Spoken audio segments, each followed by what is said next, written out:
If your Apple Watch is not charging, don't worry. This is a very common issue, and most of the time, it's easy to fix. In this video, I'll show you practical fixes that actually work so you can get your Apple Watch charging again quickly. Step 1. Check power connection. Start by making sure your charging setup is working properly. Plug your charger into a wall outlet instead of a laptop and confirm the cable is fully connected to the adapter. If you're using a third-party charger, try switching to an original Apple or certified cable, because low-quality chargers often fail to deliver consistent power. Step 2. Fix charging alignment.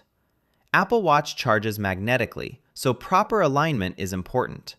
Place the watch on the charging puck and adjust it slightly until it snaps into place. If you don't see the charging icon, move it around a bit.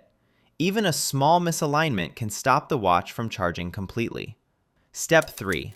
Clean watch and charger dirt or sweat buildup can block charging without you realizing it. Use a soft, dry cloth to clean the back of your Apple Watch and the charging puck. If there's any residue, gently wipe it off. A clean surface ensures proper contact and allows charging to work normally. Step 4. Force restart the watch.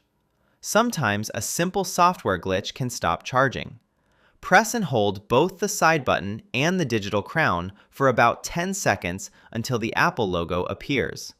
This force restart refreshes the system and can fix charging-related bugs instantly. Step 5. Try another charger. If nothing is happening, your charging cable or adapter might be faulty. Try using a different charger, a new adapter, or another wall socket.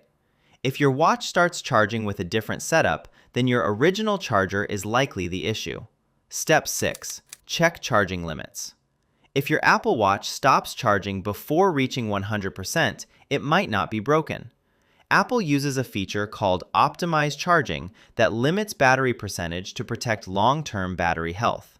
You can check this in your watch battery settings and disable it if needed. Step 7. Avoid overheating. Charging may pause if your Apple Watch gets too hot. Remove it from your wrist and place it in a cooler environment. Heat protection is built into the system, so once the temperature drops, charging should resume automatically. Step 8. Update software. Outdated software can sometimes cause charging issues. Open the Watch app on your iPhone, go to General, and check for updates. Installing the latest version can fix bugs that interfere with charging.